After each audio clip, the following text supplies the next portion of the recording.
ಪದ್ಮ, ಯಾಕೇನಾಯ್ತು? ಯಾಕೆ ಹೀಗೆ ಮಾತಾಡ್ತಿದೀಯಾ? ಆದ್ಯನಿಗೆ ಯಾಕೆ ಬೈತಾ ಇದೀಯಾ? ನೀನ್ ಸುಮ್ನೆ ಇರೋ ಅತ್ತಿಗೆ, ನಿನ್ಗೇನು ಗೊತ್ತಿಲ್ಲ. ಇವಳು ಮಾಮೂಲಿ ಹುಡುಗಿ ಅಲ್ಲ, ದೊಡ್ಡ ಮಿಟಿಗ್ಲಾಡಿ. ಸಾಕು ಪದ್ಮ.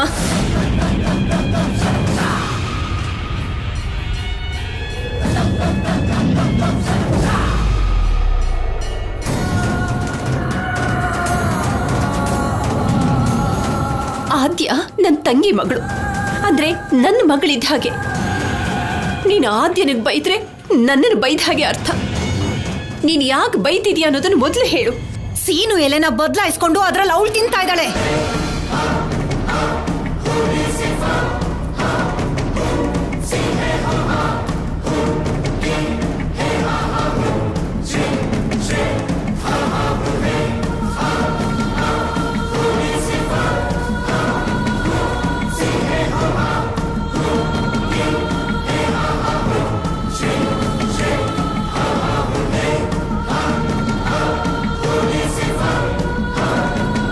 ಇವಾಗ ಹೇಳತ್ತಿಗೆ, ಯಾವ ಹೆಣ್ಣಾದ್ರೂ ಆತರ ಮಾಡ್ತಾಳ?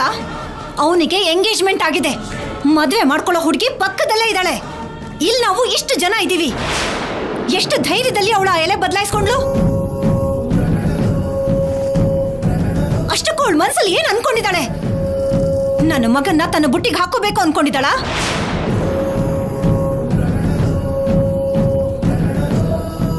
ನಂಗೆ ಗೊತ್ತಿತ್ತು ಇವಳು ಇಂಥದ್ದೇ ಏನಾದ್ರೂ ಮಾಡ್ತಾಳೆ ಅಂತ. ಇವಾಗ ಪ್ರಶಾಂತವಾಗಿರೋ ಮನೇಲಿ ಬೆಂಕಿ ಹಚ್ಚಬೇಕು ಅನ್ಕೊಂಡಿದ್ದಾಳೆ.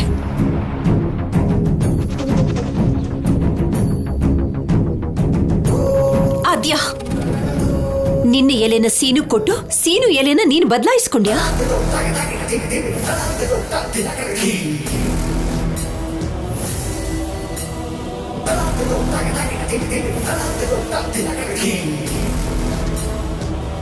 ಬದಲಾಯಿಸ್ದೆ.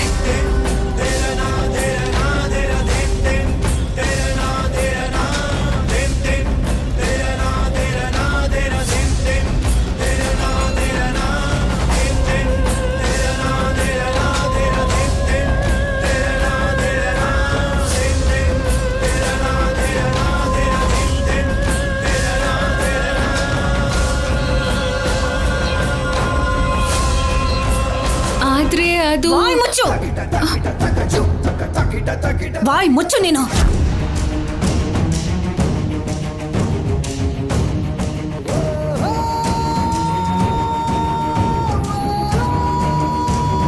ಇನ್ನು ನೀನ್ ಏನ್ ಹೇಳ್ಬೇಕು ಅನ್ಕೊಂಡಿದ್ಯೆ? ಏನ್ ಹೇಳ್ಬೇಕು ಅನ್ಕೊಂಡಿದ್ಯಾ? ನೀನ್ ಬದಲಾಯಿಸ್ಕೊಂಡಿದ್ದೀನ ನಾನೇ ನನ್ ಕಣ್ಣಾರೆ ನೋಡ್ದೆ. ಅಮ್ಮ,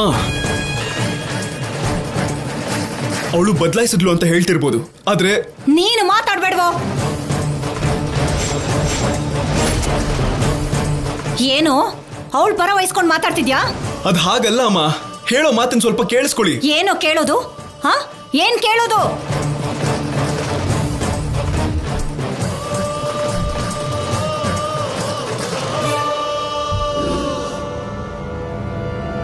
ನೀನು ಬಾಯ್ ಬಿಟ್ರೆ ಚೆನ್ನಾಗಿರಲ್ಲ, ಹೇಳ್ತಾ ಇದ್ದೀನಿ. ಒಬ್ಬ ಹುಡುಗ ತಿಂದಿದ್ದ ಎಲೆನಲ್ಲಿ ಒಂದು ಹುಡುಗಿ ತಿಂತಾಳೆ ಅಂತಂದ್ರೆ ಅದ್ರ ಅರ್ಥ ಏನು?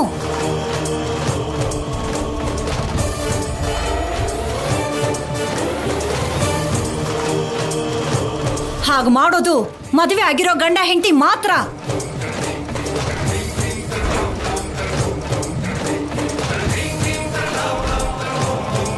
ಅಂದ್ರೆ ನನ್ ಮಗನ್ ಮದ್ವೆ ಮಾಡ್ಕೋಬೇಕು ಅನ್ಕೋತಿದ್ದಾಳ?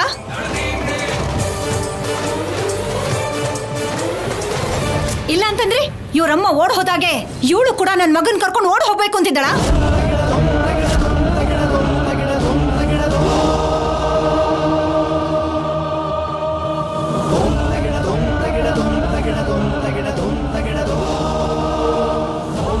ನನ್ನ ಏನ್ ಬೇಕಾದ್ರೂ ಬೈರಿ, ನನ್ ಮಮ್ಮನ ಬೈದ್ರೆ ನಾನ್ ಸುಮ್ನೆ ಇರಲ್ಲ. ಏನ್ ಮಾಡ್ತೀಯೇ? ಹಾ, ಏನೇ ಮಾಡ್ತೀಯ?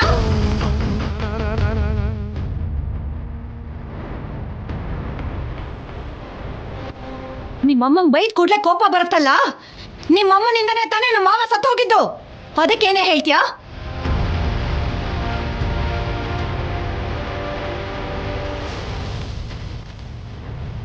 ಎಷ್ಟೇ ಆದ್ರೂ ಅಂಥವಳ ಮಗಳಾಗಿರೋದ್ರಿಂದ ನಿನ್ಗೂ ಅದೇ ಬುದ್ಧಿ ಇರತ್ತೆ.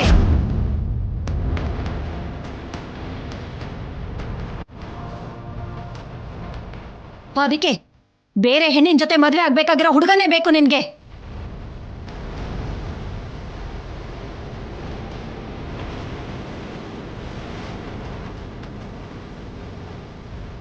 ಕರ್ಕೊಂಡು ಹೋದ್ರೆ ಆಮೇಲೆ ಆ ಹೆಣ್ಣಿನ ಪರಿಸ್ಥಿತಿ ಏನಾಗತ್ತೆ ಅಂತ ಕೂಡ ಯೋಚಿಸಲ್ಲ ನೀವು.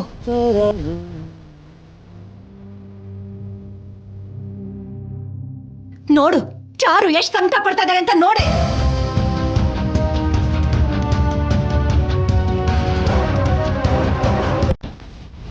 ಅವಳು ಮುಂದೆ ಅವಳು ಗಂಡ ಆಗೋ ನೆಂಜಲನ್ನ ಅವಳು ತಿನ್ನೋ ಅಂತ ಸ್ಥಾನದಲ್ಲಿ ನೀನ್ ತಿಂದೆ.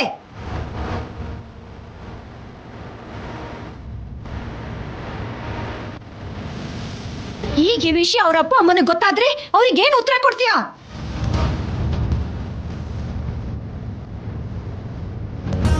ಇನ್ನೇನ್ ಹೇಳ್ತೀಯ ಬಿಡು. ಆ ಅವಕಾಶನೂ ಕೂಡ ಕೊಡದೆ ಆವತ್ತು ನಿಮ್ ದೊಡ್ಡಮ್ಮ ಮದ್ವೆ ಆಗ್ಬೇಕಾಗಿರೋ ಹುಡುಗನ್ನ ನಿಮ್ಮಮ್ಮ ಓಡಿಸ್ಕೊಂಡು ಹೋದಾಗೆ ಇವತ್ತು ಚಾರು ಮದ್ವೆ ಆಗ್ಬೇಕಾಗಿರೋ ಹುಡುಗನ್ನ ನೀನ್ ಓಡಿಸ್ಕೊಂಡು ಹೋಗ್ತೀಯ.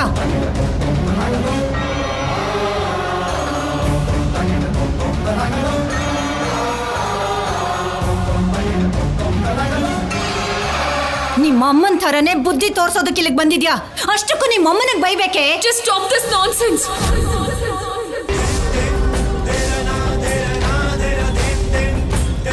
How dare you to talk about my mama, huh? What do you think of yourself? Mind your words.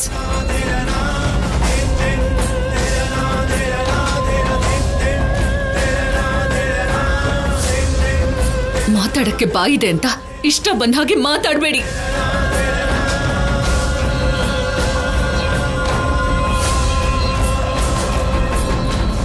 ಆವಾಗ್ಲಿಂದ ನಿಮ್ಮಮ್ಮ ಕರ್ಕೊಂಡು ಹೋದ್ಲು ಅಂತ ಹೇಳ್ತಿದ್ದೀರಾ. ಅವ್ರಿಗಿಷ್ಟ ಇಲ್ದೇನೆ ಕರ್ಕೊಂಡು ಹೋದ್ಲಾ? ಅವರಿಗೂ ಕೂಡ ಇಷ್ಟ ಇದ್ದಿದ್ದಕ್ಕೇನೆ ಇಬ್ರು ಹೋಗಿದ್ದು. ಅವರಿಬ್ರಿಗೂ ಒಬ್ರಿಗೊಬ್ರು ಕಂಡ್ರೆ ಎಷ್ಟು ಇಷ್ಟ ಅಂತ ಗೊತ್ತಾ ನಿಮಗೆ? ಒಬ್ರಿಗೋಸ್ಕರ ಒಬ್ರು ಪ್ರಾಣನೇ ಕೊಡೋ ಅಷ್ಟೇ ಇಷ್ಟ. ಈಗೇನಂದ್ರಿ? ನಾನು ನಿಮ್ ಮಗನ ಎಲೆ ತಗೊಂಡು ತಿನ್ನ?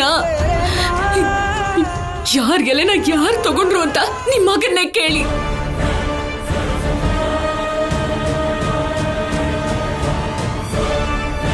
ಸೀನು, ಅವಳು ಎಲೆನ ಬದಲಾಯಿಸಿದ್ ನೀನೇನಾ?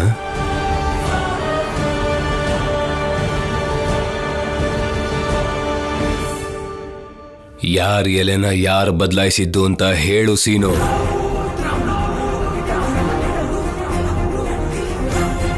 ಮಾವ, ಅದು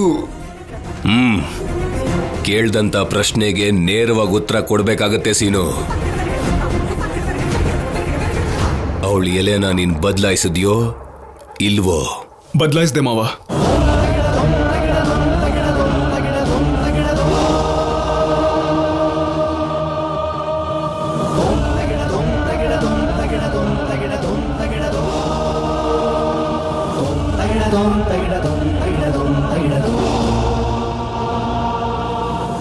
ಯಾಕೆ?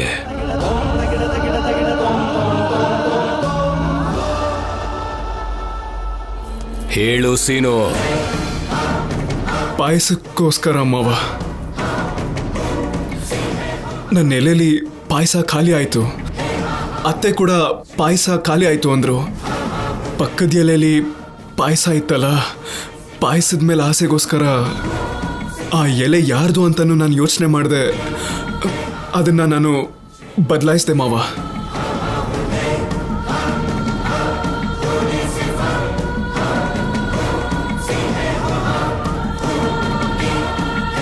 ಈಗ ಅರ್ಥ ಆಯ್ತಾ ಯಾರ್ ಎಲೆನ ಯಾರು ತಗೊಂಡಿದ್ದು ಅಂತ?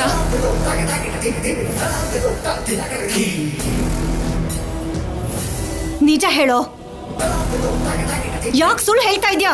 ನಿಜ ಹೇಳು. ಅಮ್ಮ, ನಾನು ಹೇಳ್ತಿರೋದು ನಿಜ ಅಮ್ಮ. ನೀವು ನಾನ್ ತಗೊಂಡಿದ್ದನ್ನ ಮಾತ್ರ ನೋಡಿದ್ದಕ್ಕೆ ನಿಮಗೆ ನಾನ್ ತಪ್ಪಿತಸ್ಥೆ ಅಂತ ಕಾಣಿಸ್ತಿದ್ದೀನಿ.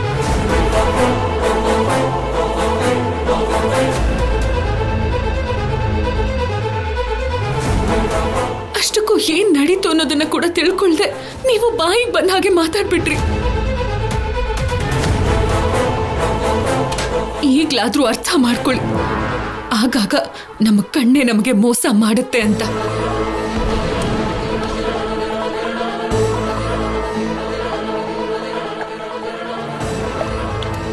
ಆದ್ಯ,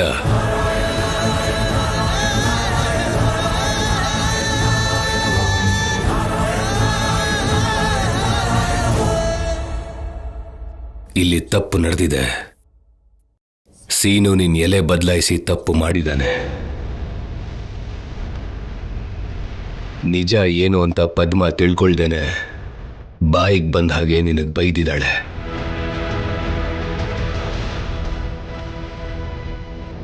ಅದರಿಂದ ನಿನ್ನ ಮನಸ್ಸಿಗೆ ಎಷ್ಟು ನೋವಾಗಿದೆಯೋ ಅಂತ ನನಗೆ ಅರ್ಥ ಆಗುತ್ತೆ. ಅದಕ್ಕೋಸ್ಕರ ನಿನಗೆ ಸೀನು ಕ್ಷಮೆ ಕೇಳಬೇಕು.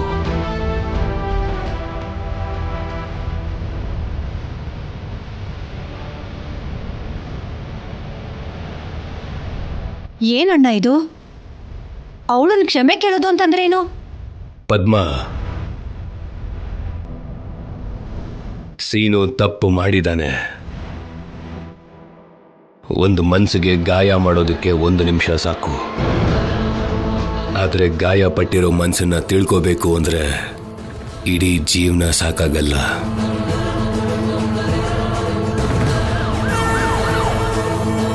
ಒಂದು ಹೆಣ್ಣಿಗೆ ಅಷ್ಟೊಂದು ಮಾತುಗಳಿಂದ ಬೈದ್ರೆ ಅವಳು ಹೇಗೆ ತಡ್ಕೊಳಕ್ಕಾಗುತ್ತೆ? ಸೀನು, ನೀನ್ ಎಲೆ ಬದಲಾಯಿಸಿರೋ ವಿಷಯ ನಿನಗೆ ಗೊತ್ತಿತ್ತು ತಾನೆ? ಮತ್ತೆ ಪದ್ಮ ಅಷ್ಟೊಂದು ಬೈತಿರ್ಬೇಕಾದ್ರೆ ನೀನ್ ಯಾಕೇನು ಹೇಳಲಿಲ್ಲ?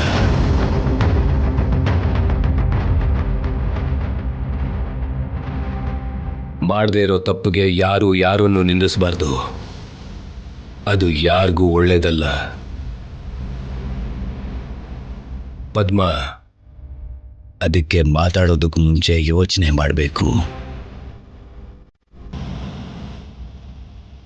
ಸೀನು, ಇವಳ ಹತ್ರ ನೀನು ಕ್ಷಮೆ ಕೇಳಲೇಬೇಕು.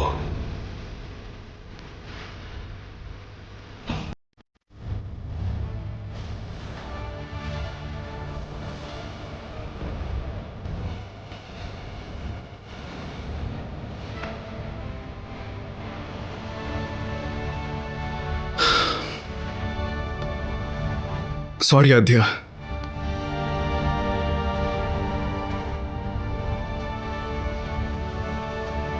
ಸೀನು,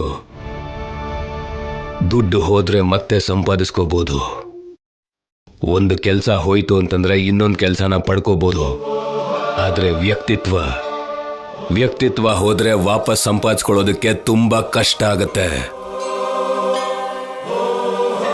ಮೊದಲನೇ ಸಲ ಈ ಮನೆಯಲ್ಲಿ, ಅದು ಹಬ್ಬದ ದಿನ, ಊಟ ಮಾಡ್ತಿದ್ದವರು ಎದ್ದೇಳಬೇಕಾದಂತ ಪರಿಸ್ಥಿತಿ ಬಂದಿದೆ.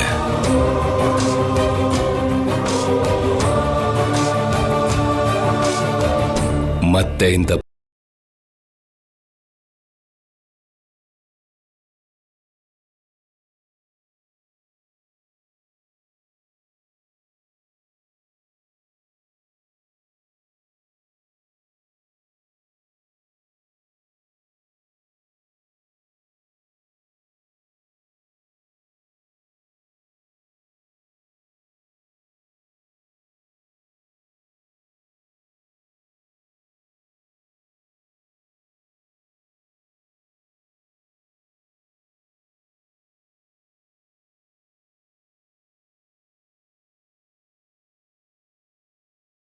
ಆವತ್ತು ನಿಮ್ ದೊಡ್ಡಮ್ಮ ಮದ್ವೆ ಆಗ್ಬೇಕಾಗಿರೋ ಹುಡುಗನ್ನ ನಿಮ್ಮಮ್ಮ ಓಡಿಸ್ಕೊಂಡು ಹೋದಾಗೆ ಇವತ್ತು ಚಾರು ಮದ್ವೆ ಆಗ್ಬೇಕಾಗಿರೋ ಹುಡುಗ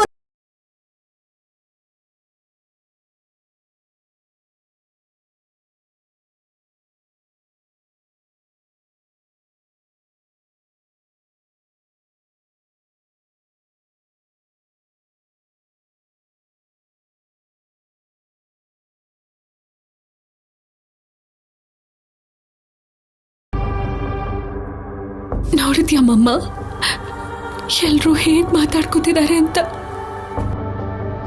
ನೀನ್ ಅಮೆರಿಕಾಗೆ ಯಾಕೆ ಬಂದೆ ಅಂತ ನನಗೀಗ ಅರ್ಥ ಆಗ್ತಿದೆ ಮಮ್ಮ. ನಿಜಾನ ಯಾರೂ ಅರ್ಥ ಮಾಡ್ಕೊಳ್ಳೋದಿಲ್ಲ. ಸುಳ್ಳನ್ನೇ ನಿಜ ಅನ್ಕೊಂಡು ಅಪಾರ್ಥ ಮಾಡ್ಕೋತಾರೆ. ಪದ್ಧತಿಗಳಿಗೆ ಸಂಬಂಧಗಳಿಗೆ ಬೆಲೆ ಕೊಡ್ತಿದ್ದೀವಿ ಅನ್ನೋ ಕಲ್ಪನೆಯಲ್ಲೇ ಬದುಕ್ತಿದ್ದಾರೆ. ಸತ್ ಹೋಗಿರೋರ್ನು ಕೂಡ ದ್ವೇಷ ಮಾಡ್ತಾರೆ ಅನ್ಕೊಳ್ಳಲ್ಲ.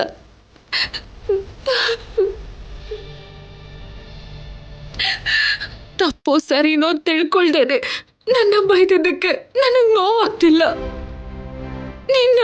ನಿನ್ನ ಬೈದಿದ್ದಾರೆ ಮಮ್ಮ. ನೀನು ತಪ್ಪು ಮಾಡಿದ್ಯಾ ಅಂತ ನಿನ್ನ ಬೈದಿದ್ದಾರೆ. ಅವ್ರ ಮಾತುಗಳನ್ನ ಕೇಳಿದ್ರೆ ನನಗ ಸಹಿಸೋಕ್ಕಾಗ್ತಿಲ್ಲ ಮಮ್ಮ. ನನಗೆ ತುಂಬಾ ನೋವಾಗ್ತಿದೆ ಮಮ್ಮ. ಇವರನ್ನ ಹೇಗೆ ಬದಲಾಯಿಸ್ಬೇಕು ನನಗೆ ಅರ್ಥ ಆಗ್ತಿಲ್ಲ.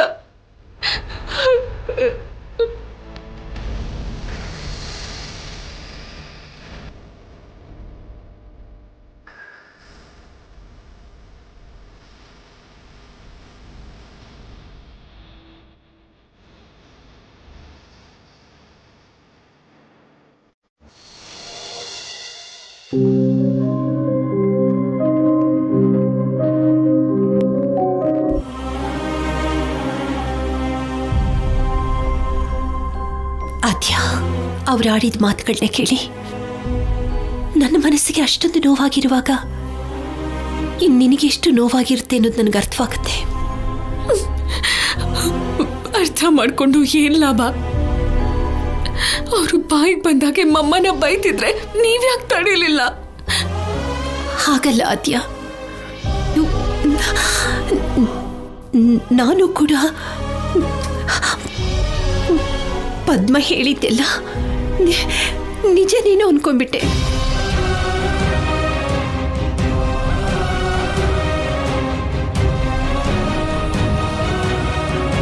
ಅನ್ಕೊಂಡಿರ್ತೀರ ಬಿಡಿ.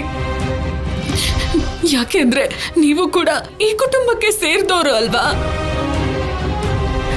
ನಿಮ್ಮೆಲ್ಲರಿಗೂ ನನ್ನ ಮಮ್ಮ ತಪ್ಪು ಮಾಡಿದ್ದಾರೆ ಅಂತ ಅಪಾರವಾದ ನಂಬಿಕೆ ಇದೆ ಅಲ್ವಾ? ಅದಕ್ಕೆ ನನ್ನ ಬಗ್ಗೆನೂ ಹಾಗೆ ಯೋಚಿಸ್ತೀರಾ? ಆದ್ಯ, ಪದ್ಮ ಅಂದ ಮಾತುಗಳನ್ನೇ ನನ್ನಿಂದ ಸಹಿಸ್ಕೊಡಕ್ಕಾಗ್ತಿಲ್ಲ. ಇನ್ನು ನೀನು ಕೂಡ ಹಾಗೆ ಹೇಳಿದ್ರೆ ನನ್ನ ಕೈಲಿ ತಡ್ಕೊಳಕ್ಕಾಗಲ್ಲ. ಅಷ್ಟೊಂದು ತಡ್ಕೊಳಕ್ಕಾಗದೇ ಇದ್ರೆ ಅವ್ರಷ್ಟೊಂದೆಲ್ಲ ಮಾತಾಡ್ತಿದ್ದಾಗ ಯಾಕೆ ತಡಿಲಿಲ್ಲ ಅವ್ರನ್ನ? ನನ್ನ ತಂಗಿ ಯಾವ ತಪ್ಪನ್ನು ಮಾಡಿಲ್ಲ ಅಂತ ಯಾಕೆ ಅವ್ರ ಮುಂದೆ ಹೇಳಲಿಲ್ಲ?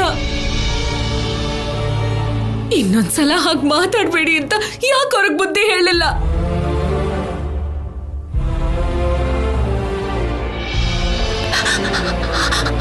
ಆದ್ಯ ನೋಡು, ಸಂಧ್ಯಾ ನಿನಗೆ ಅಮ್ಮ ಆದ್ರೆ ನನಗೆ ಸ್ವಂತ ತಂಗಿಮ್ಮ. ನನಗೂ ನೋವಾಗಿದೆ, ಮಾತಾಡಬೇಕು ಅಂತ ಅನ್ಸುತ್ತೆ. ಆದ್ರೆ ಈ ಮನೆ ಯಜಮಾನ್ರು ಅಂದ್ರೆ ನೀನ್ ದೊಡ್ಡಪ್ಪ, ಅವ್ರ ಮುಂದೆ ನನ್ನಿಂದ ಏನು ಮಾತಾಡೋಕ್ಕಾಗ್ಲಿಲ್ಲ. ನೋಡದ್ಯ, ನೀನೇನು ತಪ್ಪು ಮಾಡಿಲ್ಲ ಅನ್ನೋದು ನನ್ಗೆ ಅರ್ಥ ಆಯ್ತಲ್ಲ.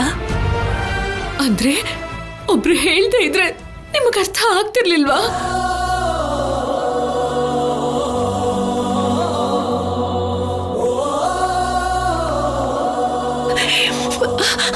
ಅರ್ಥ ಆಗುತ್ತೆ ಅದ್ಯ, ಪ್ರತಿಯೊಂದು ಅರ್ಥ ಆಗುತ್ತೆ.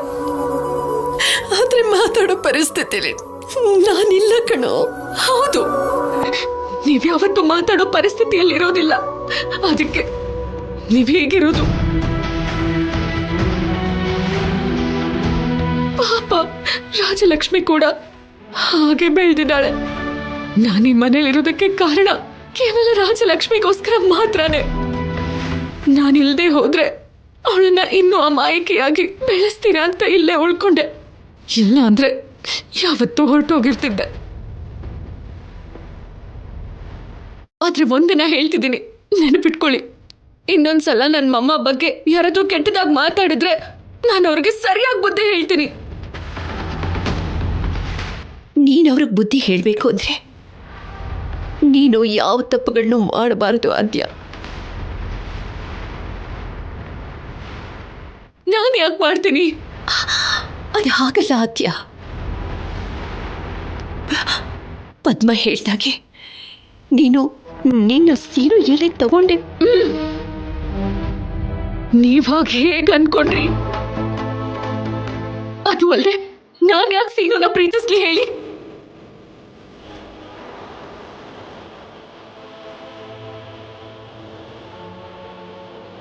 ನೀನು ಸೀನುನು ಮಾತ್ರನೇ ಅಲ್ಲಮ್ಮ, ನಿನ್ನ ಜೀವನದಲ್ಲಿ ಪ್ರೀತಿಯನ್ನು ಪದಕ್ಕೆ ಜಾಗ ಇರಕೂಡ್ದು. ಒಂದ್ ವೇಳೆ ಹಾಗೆ ನಡೆದು ಬಿಟ್ರು ಆಗ ನಿಮ್ಮಮ್ಮ ಮಾಡಿದ್ದು ತಪ್ಪು ಅಂತ ನೀನೇ ನಿರೂಪಿಸಿದ ಹಾಗೆ ಆಗ್ಬಿಡುತ್ತೆ.